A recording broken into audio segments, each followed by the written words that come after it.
What are the commonalities among leaders who sustain excellence over an extended period of time?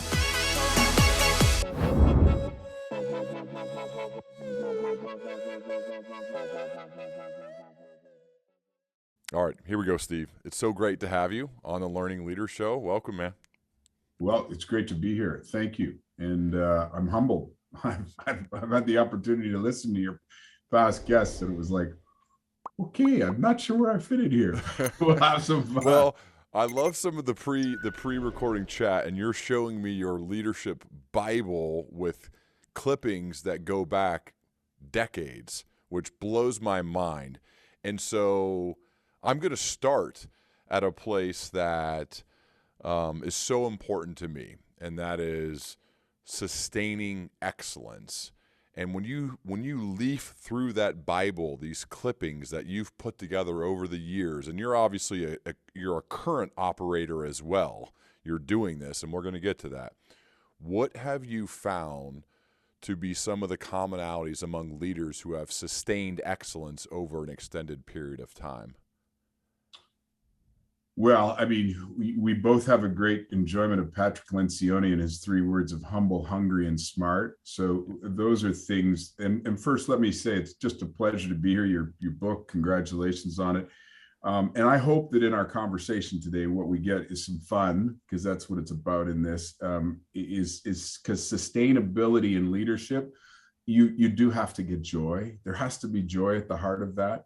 And one of the things I want to share with you is I'm a sponge, and I your show has been very instrumental in the sense of leaders do learn, and to sustain that, you do actually have to make a commitment. And people talk about balance, right? And I would say I have a great friend who shared with me a really good insight, which is there's actually not balance. It's about living in the tension of the competing priorities.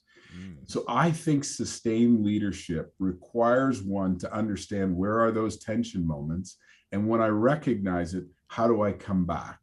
And part of that for you to be sustained is to absolutely, you use the word great in so much of the stuff you do, be curious. Yeah. Always acquiring that sense of insight and knowledge. Last comment I'll make, and then I'll move on for you to ask me a question, but there's a wonderful guy, Dr. Terry LeBlanc, who's a Mi'kmaq Acadian indigenous leader. And he shared with me once that this whole process within the indigenous community it moves through phases, which is there's information gathering, which leads to understanding, which leads to knowledge, which leads to wisdom.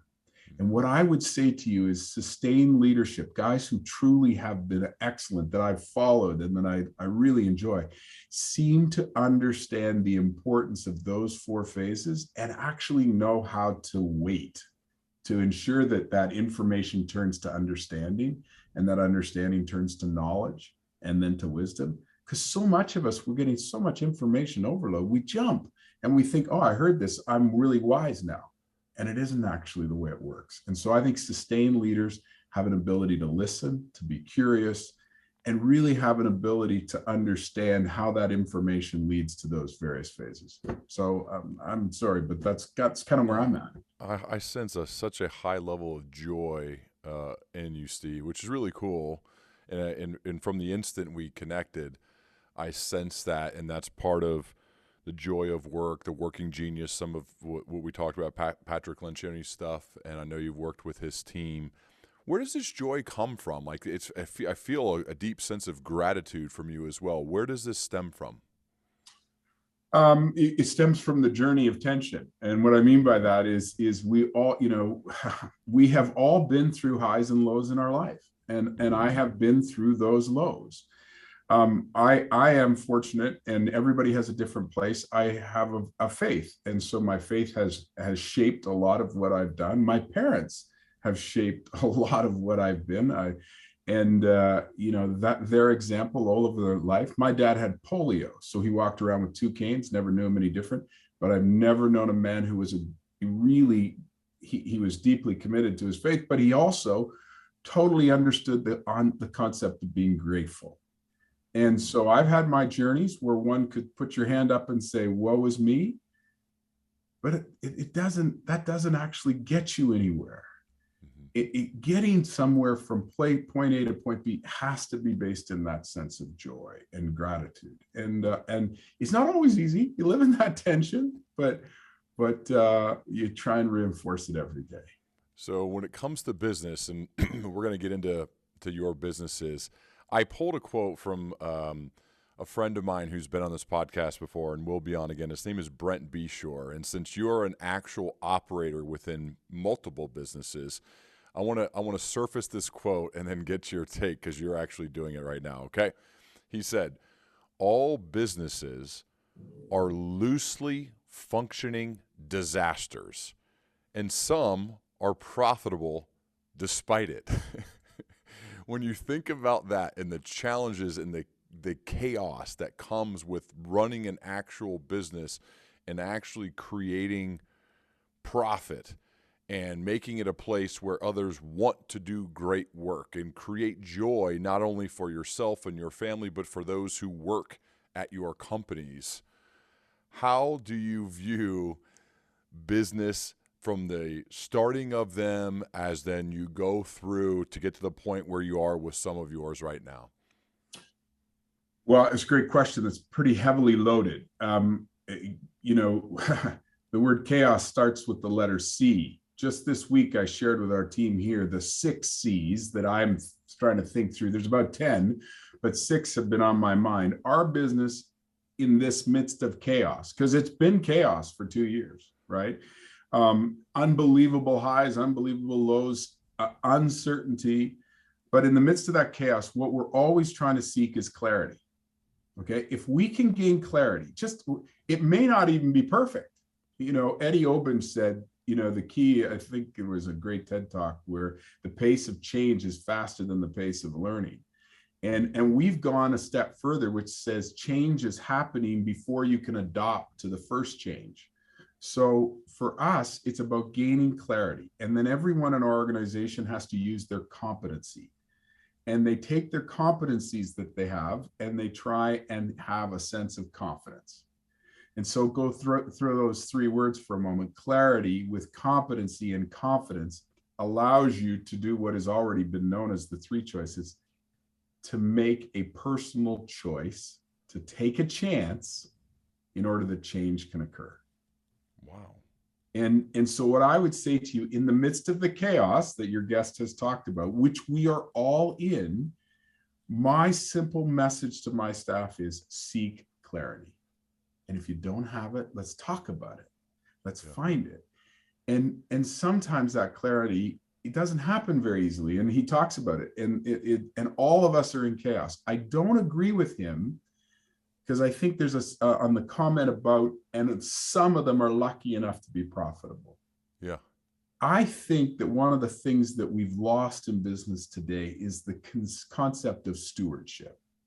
What does it mean? There's been this whole new world shaped by this idea of stakeholders instead of shareholders, right? And I get it, but there is this concept of stewardship, and we've lost some of that. Part of the reason we've lost it is our governments have become so irresponsible with their money.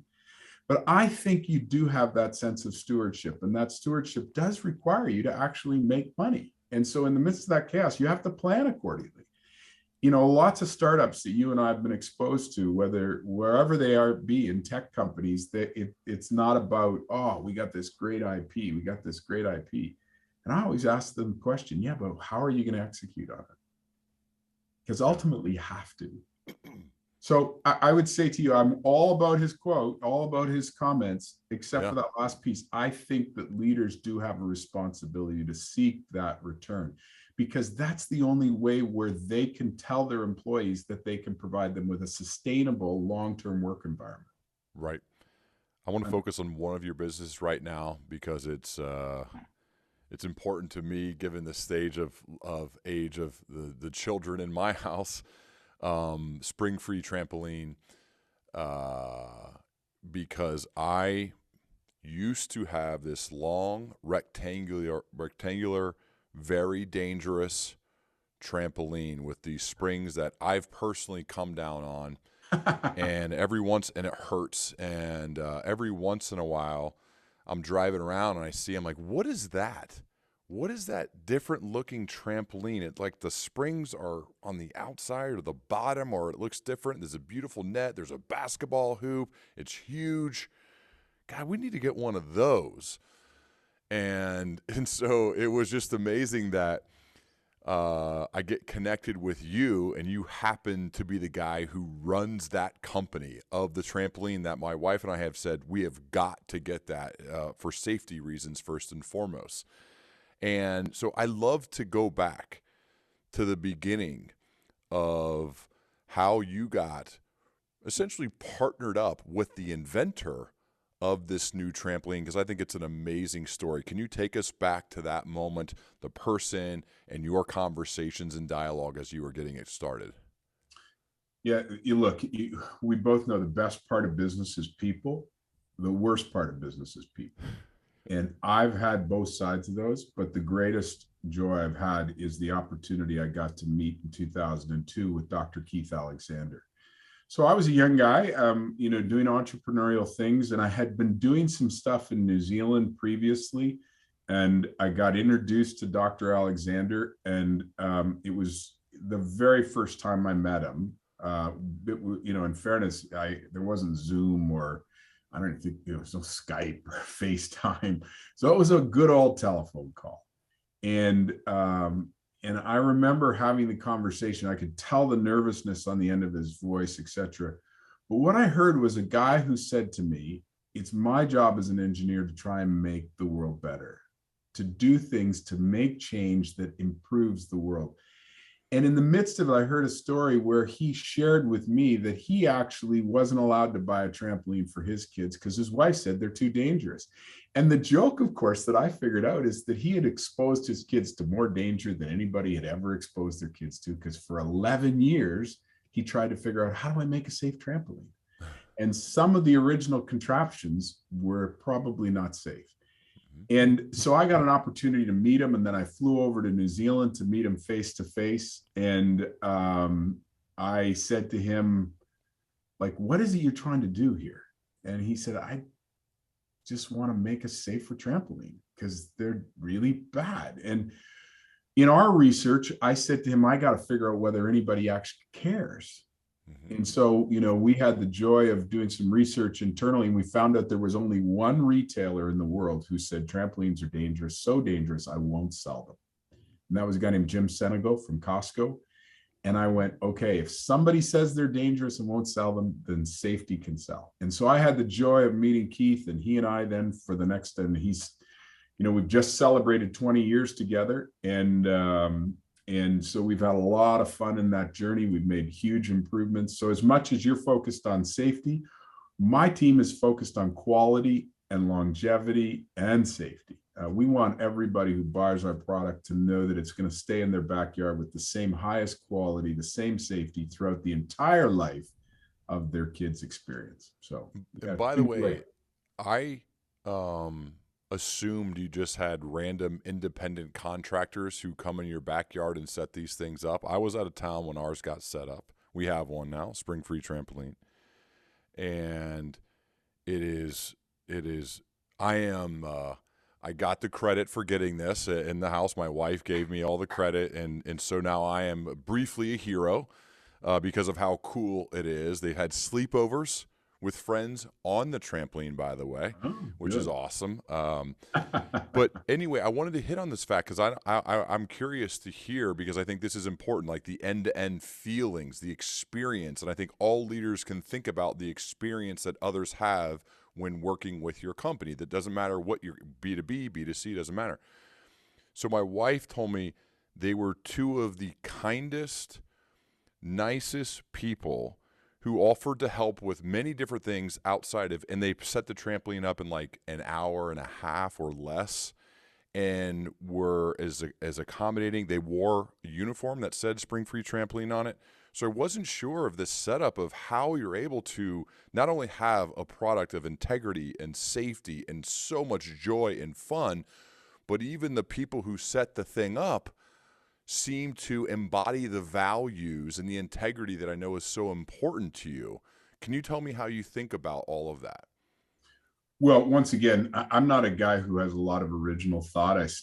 I get to absorb so many things from other people. And one of the great things, if you ever read about Patagonia and the Yep. founder there, he talks about the fact that when you buy a piece of apparel, you actually don't own it. He owns it, and you're just renting it for life.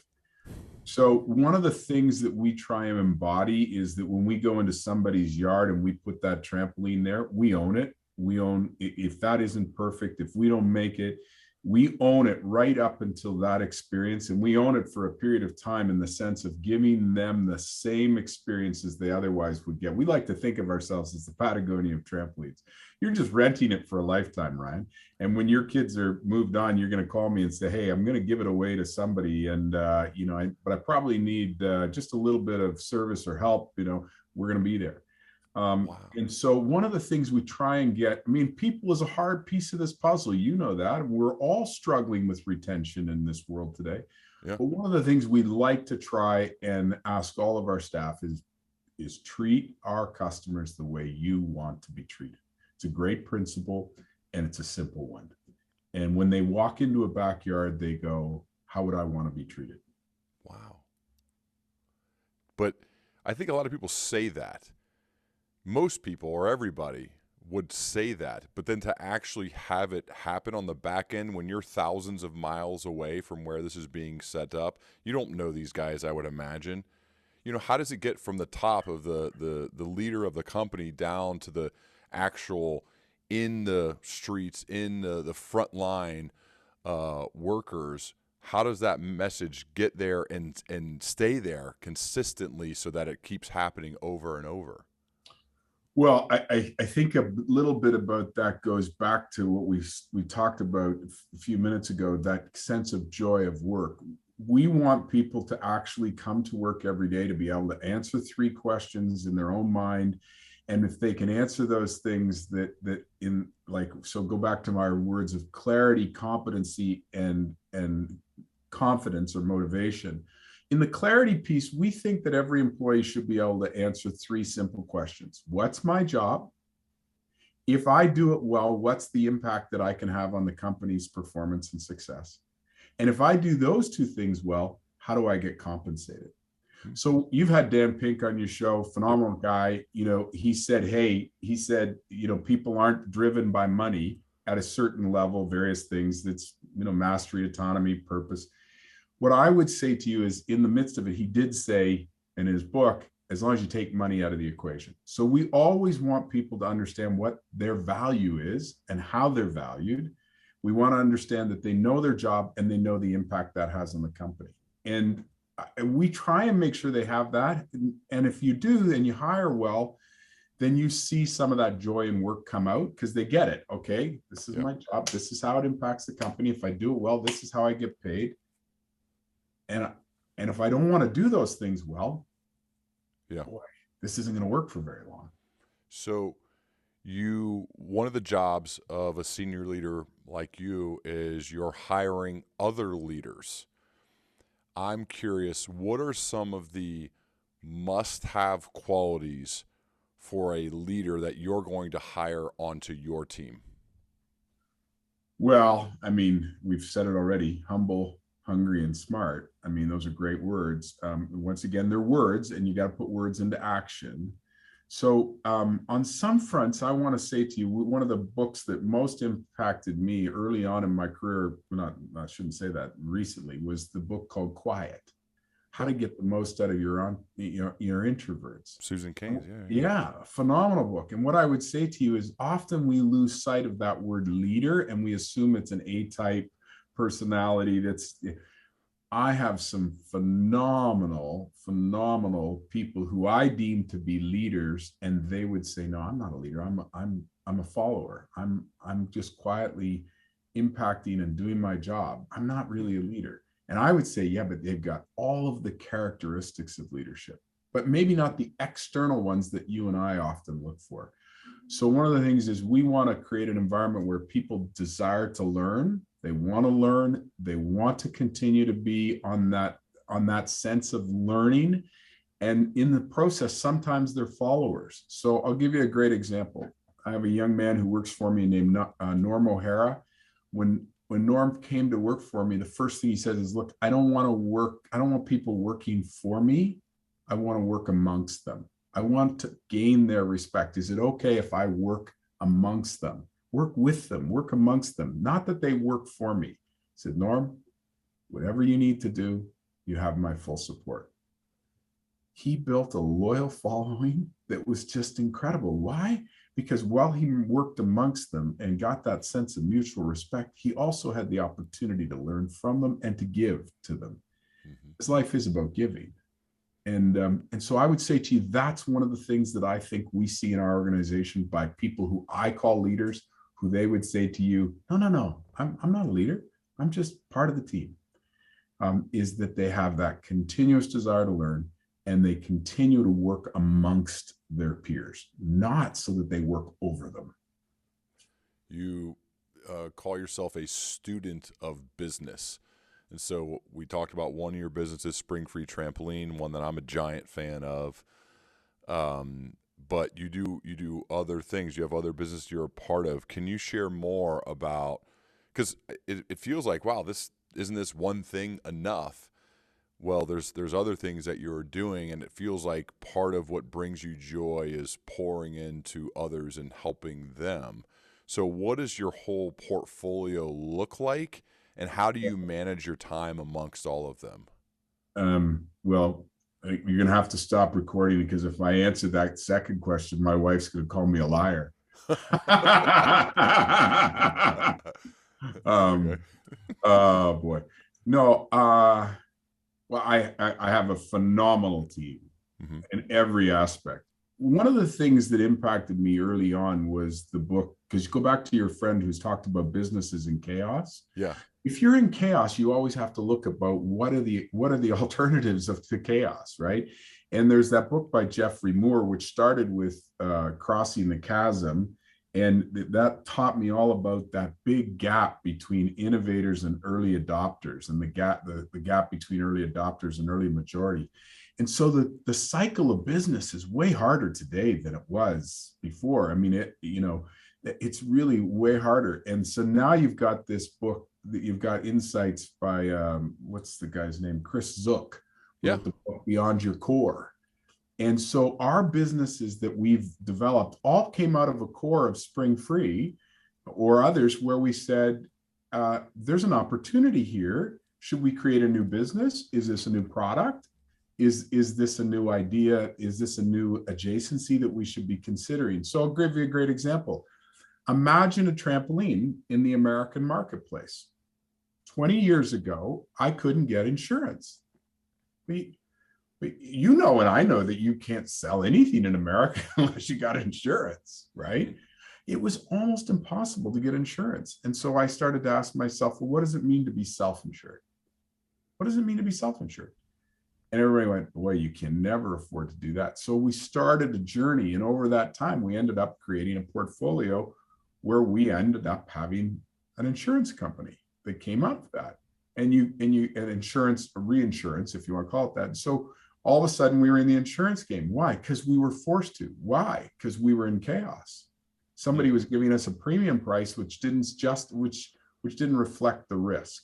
So that was a good example. Another example, just for fun, we were doing a ton of foreign exchange transactions. We kept using the bank, and we kept paying fees because we have businesses around the world. And we went, this is nuts.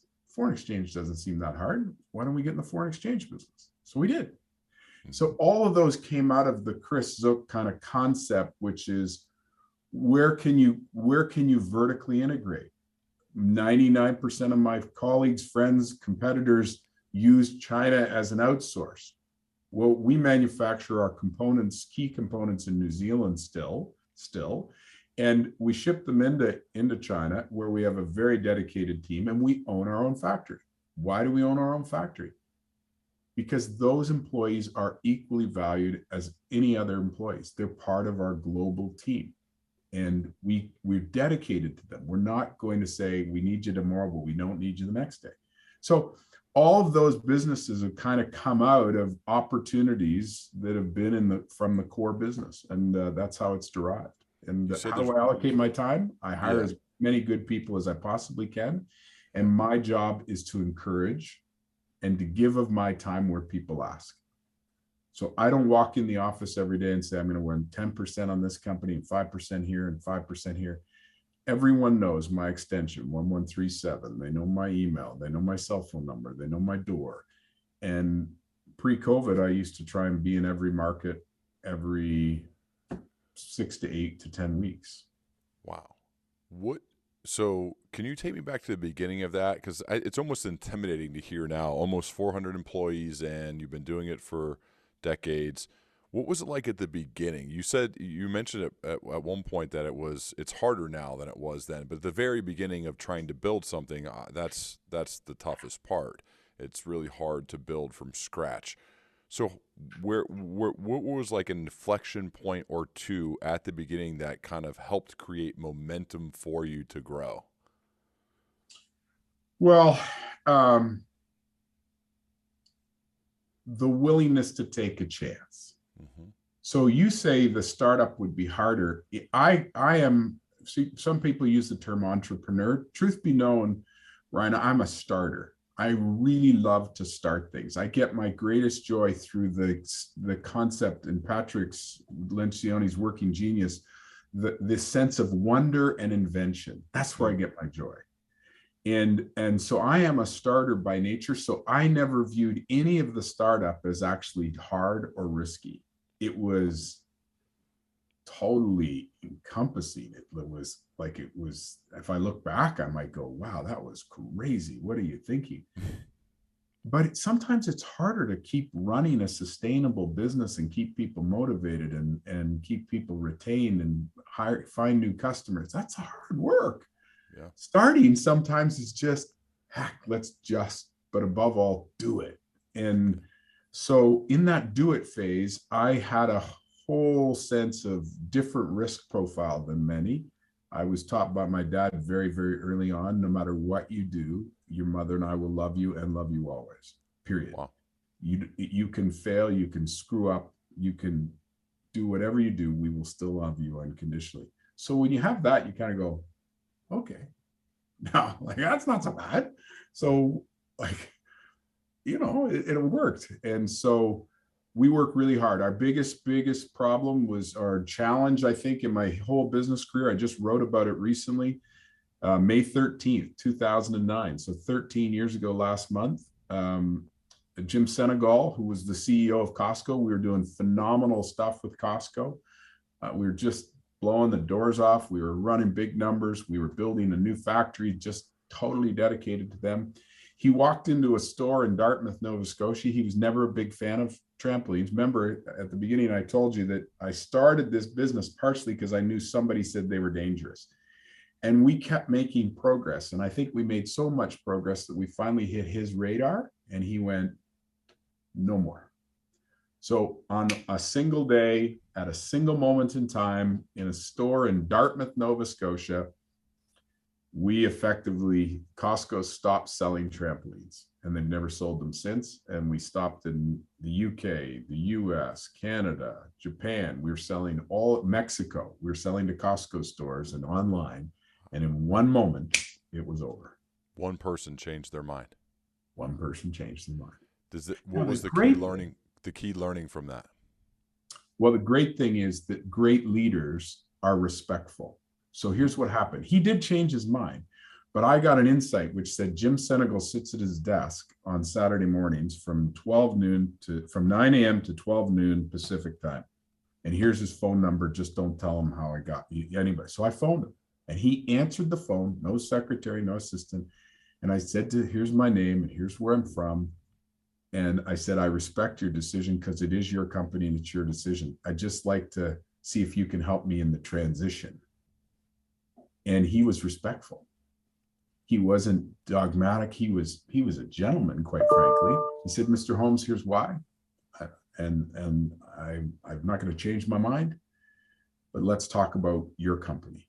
And so he said, look, every purchase order that we've got in the system up to the end of May 31st, 2009, we will honor. And then it'll be over when those purchase orders are finished. I got off that phone. I phoned every Costco buyer I knew. I said, just get me purchase orders, please. Just give me a purchase order, anything, right? And I learned in that process, you can make a tough decision and still be respectful to others. And what about the thought of not being too dependent on one giant customer? How that can be really. It was amazing. It was really amazing. All of Yeah. our internal team, we came back together and said, like, there was obviously the moment that we thought we were dead. I mean, Yeah. we thought we were dead.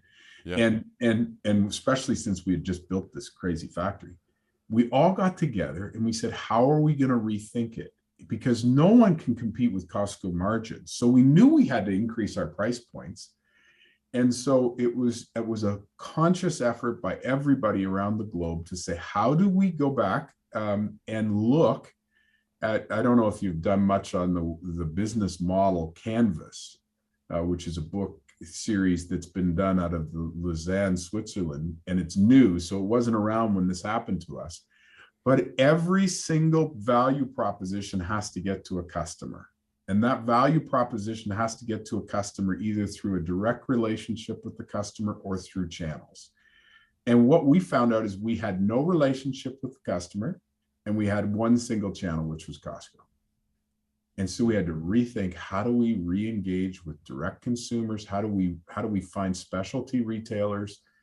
And so it took us a couple of years to rebuild, but we did it. What size were you at? Number of employees, revenue? Where were you at on that day? Well, that's the interesting part. You know, you can service Costco with a lot fewer employees. So, and you can do a lot of revenue with Costco and a lot fewer employees, because what you're doing is you're doing drop ship or direct FOB out of the factory. So all of a sudden we had to probably increase our employee pool around the globe tenfold in less than 12 months. Because all of a sudden we had to service customers, we had to install their trampolines, we had to actually sell to dealers, we had to build specialty retail channels, we had to start marketing, we had to build our own had website. to feel like you were going out of business. No question. We were on that kind of cusp. I mean, we went from, paying suppliers at 30, 45 days to saying to suppliers, I don't know when I can pay you, but if you please stick with me, I promise I'll get there. You were stretching everything. I remember I went to our landlord, we were renting a building. I went with a warehouse and I went to him and said, look, I need free rent for 6 months. He said, I gave you free rent 5 years ago when you moved in here. I said, I need it again. And he said, well, what are you going to do for me? I said, I'm going to make it, and I'm going to make it back to you, and I'm going to pay you back over the next 24 months, and you can charge me a premium on it. And we made it. You got to get scrappy. You got to find a way. You got to get scrappy. Yeah. But what's that story about who's done a video series that he went to YouTube to be rejected? I don't know if you've heard this. I'm not sure. He went to get 100 rejections and he found out. Yeah. And what he found out is that actually by asking, sometimes people don't want to reject you. So what I would say to young leaders who are listening today, who are about to go through chaos, who may have too much inventory, do not be afraid to ask. And you are the one who make the choice to whether to ask. Yeah, I think you that decides that. It's so true. This is why, if there is somebody who is a recent college grad who isn't quite sure what they want to do, I tell them to get a job in sales. I mean, partially because that's what I did and because I didn't know what I wanted to do. But the reason why it's so beneficial is because you're forced to deal with rejection and getting ignored, and you got to ask over and over and over, and you start figuring out things that work while also continuing to get just demolished every day. It's amazing practice. It's great repetition for whatever it is you're going to do moving forward. And it sounds like you've got your fair share of that. Yeah, I mean, I got my first rejection when I first started the business, trying to ask people for money to support me, right? And it was like, what are you talking about? I'm not giving you any money for that. So I wasn't in sales. By profession, I'm a CPA, CA, chartered accountant and certified professional accountant. But what's funny about that is that I went through the phases in the early days of my business career of being an auditor. So all you do all day, every day is ask people questions. And so I learned that art of curiosity that you talk so much about. I learned that art of curiosity because I was trying to actually gain completeness and gain accuracy, and understanding. So I learned that side of it. So I didn't learn the rejection side so well. And I know that there's times even still that I live in the tension of the fear of rejection. I share with you the Costco story because every year that anniversary comes back, I think to myself, geez, I got to get back in there. I got to make that happen again. Yeah. So was the pandemic an accelerant for you because everyone was home? I assume so. Yeah. I mean, it was an accelerant. It was an accelerant for us, no question. But we're no different than anybody else. No one, when you or your wife says, "Hey, I want a trampoline for the kids because we need to keep them occupied," you pick up the phone. There was an urgency that existed during the COVID circumstance that none of us were prepared for. Yeah. And at the beginning, in fairness, Ryan, if you remember when it first happened, we didn't think of it as a global circumstance because it started in China. I was in China at the beginning of the Wuhan lockdown, and I left the country. And I actually left and said, we may not be able to manufacture. Like if they start locking everything down, we may run out of product. And we may have other issues that are going to impact us. And so we actually brought our management team together to build a strategy. And our assumption was that if all of this came to a grinding halt, we needed to generate as much cash by selling our inventory that we had and preserve the cash in order that we could survive. The flip side happened. All of a sudden, the demand curve went like this, and we went, oh crap, like how do we get enough to meet the demand? And so that was a challenge. And we probably left lots of millions of dollars on the table and lots of families that we wish we could have helped that we didn't help. And it was a hard How's it going now? Well, we're in good shape. We're in good shape. So, we're a very healthy company because of that stewardship thing. We're not a company that believes in taking on debt. Which has probably slowed some of our growth opportunities, but it has preserved our ability to be resilient. So we have the ability to weather storms, and we have the ability to build inventory and build product to meet opportunities going forward. And so we're just right now, our team is very excited about some of the things that we're doing. So. How about the relationship with Keith Alexander? You said before that you're still working together. He's the inventor. I read a story about the fact that he technically was working as a professor, so he didn't own the patent. The school did. And did you buy it from him, or how did this work? Or the University of Christchurch, or Canterbury in Christchurch, New Zealand, had an agreement with its faculty that if they invented something, the university owned the asset, but the faculty member could get a portion of that asset should any material gain come from it.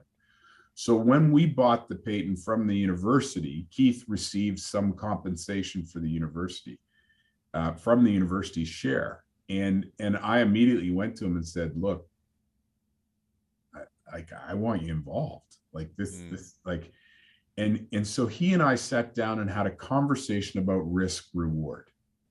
And he was a university faculty member, and he said, look, I don't want any risk. I said, okay, perfect. So then the reward is changed. And so can we come to an agreement based on a sustainable long-term relationship where you carry zero risk? I carry 100% of the risk, but we work together and we continue to do it. And it's worked, and we still do it to this day. So, but in order to not take on any risk, then the reward had to be capped or lowered, I assume. You can't. I mean, we created a contractual relationship, which I think if Keith was on the show right now, he'd say it was probably life-changing for him. because not only did it enable his wife to stop working and stay at home and be focused on their kids, which they chose to do, it enabled him to diversify some of the things that he was otherwise working on, and it gave him some resources outside of the university that he could continue to invent, and he's done that. And so it was a life-changing moment. I think it still is. And I'm not, he deserved everything he's ever received, and that relationship will go on as long as I have anything to do with Springfree Trampoline. Wow. I was meeting with a mentor recently, actually, Steve, and I'd love to get your take on this. And we were talking about risk and building and investing to build out a business, mine. And I mentioned, I was like, well, that seems awful risky, like talking about money and all this that go into it. And I remember he paused and he just said, dude, you're never going to do anything big if you think like that. And it kind of like hit me pretty hard. And so I'm curious, you as a serial entrepreneur, so to speak, who has done very well, how do you manage this idea of risk and a desire and ambition? How do you, all of those, how do you manage that? Well, it hasn't always been perfect. So I've had my serious challenges, and in those moments of challenges, there are learning moments, right, where you come out of it. And so about 1995, I had an experience which would have, by many standards, be defined as disastrous. And out of it, I learned to be exposed, both through my parents and other people who were supportive of me, that there's a purpose. And that purpose is something that you as an individual control. And when you understand your own personal purpose, there will be tensions and it won't be perfect, but it will help define how you behave and things like risk. And so it isn't all just about getting rich or money or anything like that. It's about actually delivering against your purpose statement. What is that purpose? Why am I doing what I'm doing? And when you do that, you understand how to determine whether or not you're compromising your purpose. What, and yeah, what happened to you in 95? It was it was one of those circumstances where I think that selfishness and greed overcame servanthood and generosity. And it did it in such a way that I lost perspective, and I put myself in a very bad situation. You did this, or like a business partner? No, I did it. I was self-inflicted. It was a self-inflicted circumstance. What happened? Well, I would simply say to you that I made judgment decisions where I was driving towards that I was infallible and that I could do this. And I saw a goal at the end that was a bigger objective than anybody else. And I ignored all of those kind of things. And that selfishness was compromising. I'm not going to go into the details, because what I can tell you is it defines who I am to this day. Yeah. And it was difficult enough, and it was difficult on lots of different people because of my choices. And go back, you get to make the choice. And I made the bad choices. You said you have to understand and know your purpose. So a couple questions there that immediately come to mind. One, how do you figure that out? Let's start with that one. How do you figure that out? What's been your process to figure out your purpose, and then maybe share what it is? So there's a wonderful Japanese, I'm going to get the word wrong, and you can look it up on the internet, Ikigai, I think it. Yep. And which is the Japanese concept of being, the reason for being. And so I was introduced to that in conjunction with some faith related journeys that I needed to go through myself.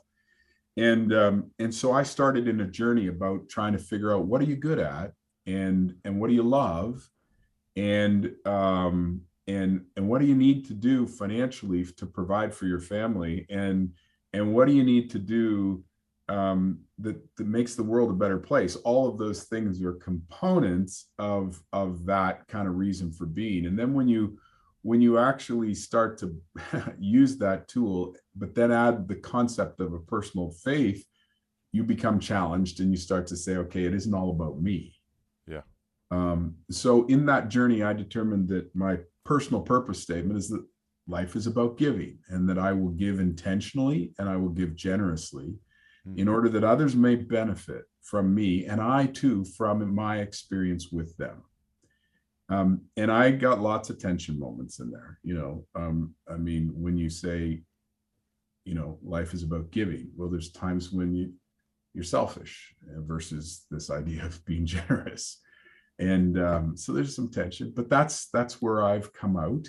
And so I measure myself about that. So there's times when I'll do some things and somebody will say to me, I thought you said life was about giving. You're just taking here, But in a way, like, so if I grab from that statement and now let's actually put it into practice, it would probably be more profitable for you, Steve, and your business if you subbed out the installation of your trampolines to just random, who is the cheapest 2 guys I could hire to just go into backyards and set up trampolines.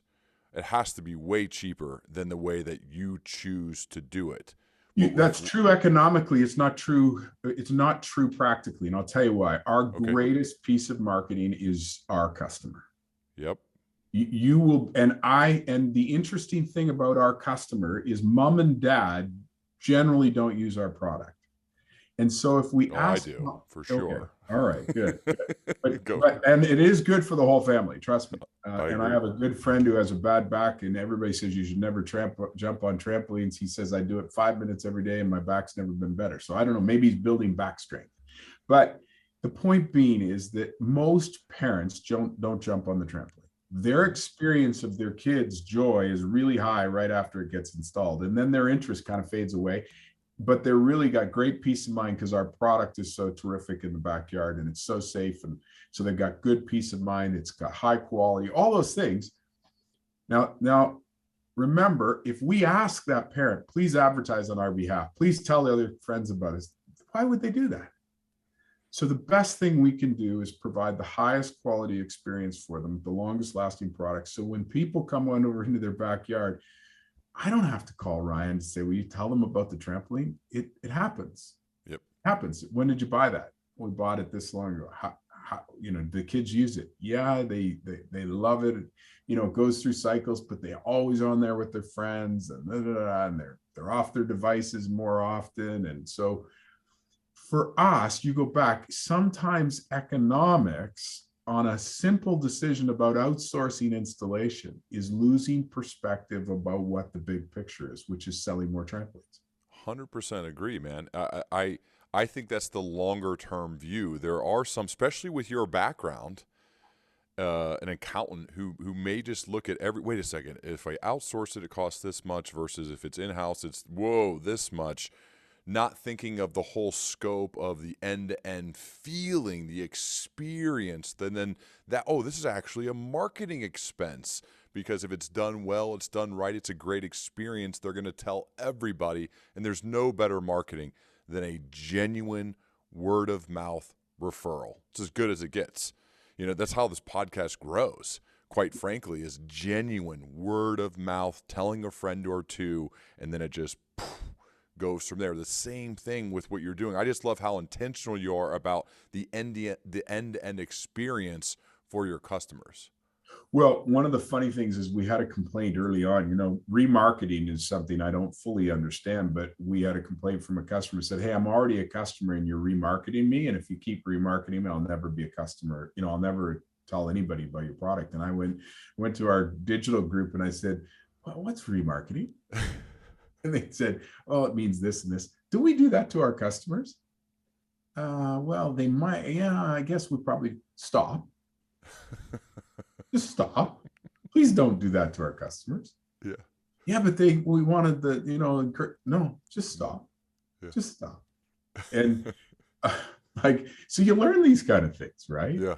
And so if you're respectful to your customers, the amazing things that they do for you that you'll never know about, they show up in the future. Yeah. I can't help but turn this personal since it's what I think about most, Steve. you mentioned before we started recording, you've got 8 grandkids. So you've built an amazing relationship, it feels like, with a partner, kids, grandkids.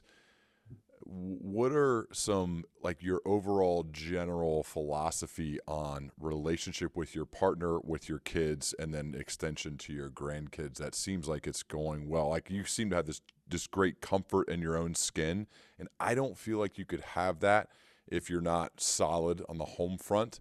So it would be I've been stupid of married me. 38 years. I've been married 38 years to my wonderful wife, and she has put up with more moving targets. And the wonderful thing is that here's what's really interesting. Even through the pandemic, I didn't work from home. In our relationship, it's amazing. We never talked about it, but what's happened in 38 years is she has been unbelievably supportive, but she never talks to me about business.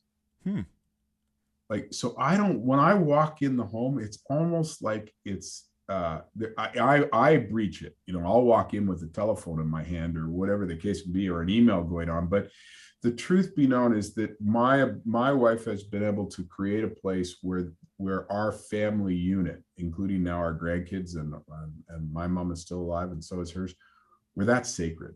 Like, where family isn't compromised because you think that your job is a higher priority. Now remember, I said I used the word tension. There's times when I live in the tension of that. But that's one of the things that's enabled me to truly enjoy what I do, is that there is that opportunity to return to this place that is really almost a sacred space, which says, hey, this is the family. And no matter what you do, this is the family. And so I've had that. And so that's been really good. And so, I said, people is the best part of business. People can be the worst part, but in the end, relationships like you and I are having, conversations like this, that's where you get your, that's where you get your real fun and learning from. Yeah. So, yeah. I just think, to me, when I do the perfect day exercise from time to time, and just basically write out my perfect day. And every single time that I've done it over the past 7.5 years, this is a part of it, is getting a chance to meet with a thoughtful, accomplished, kind, curious leader and have a deep conversation with them. And I realize how rare it is. And so I'm so grateful for that, and grateful for you that we've had the opportunity to do this, Steve. And to me, like, that's what it's all about, is developing real relationships through dialogue and through curiosity and through trying to learn from one another. That's I don't know. That's just what it's all about for me, man. So I'm really, really grateful for you. Well, I appreciate that. And as I said to you before, look, for me, everything has been a learning moment. And I'm going to tell everybody who's a listener, because if they've listened to your show before, the learning moments have been significant. If you haven't written them down, you won't retain them. Yep. And you don't always retain them because your memory's not that good. So when you write them down, you got to go back and check up on them. Yeah. Speaking of that, are there any favorite things you want to show? I mean, this is primarily an audio show, but we do release the videos too. Any favorite inserts in that Bible that you carry around with you? I'll tell you that I was once I can't remember who I can give credit to, but there's 6 steps to leadership, which is kind of in the inside cover beside the picture of my mother and my father. Leadership, number 1, leadership is setting goals for yourself to yourself. Goals for yourself to yourself. So this is somebody else's. This isn't me. But I don't know who would give it credit to. Number 1, in that concept, there's 2 concepts in there. One is, how do you set the tone and how do you treat people? So goals for yourself to yourself, directed to yourself. Then you set goals for yourself to others, i.e., setting the direction, and how do you work with others to implement that? So goals, number 1, goals for yourself to yourself, goals for yourself to others. Then number 3, get the right people. Number 4, get them the resources that they need. Number 5, get yourself and other obstacles out of their way. And number 6, evaluate, evaluate, evaluate.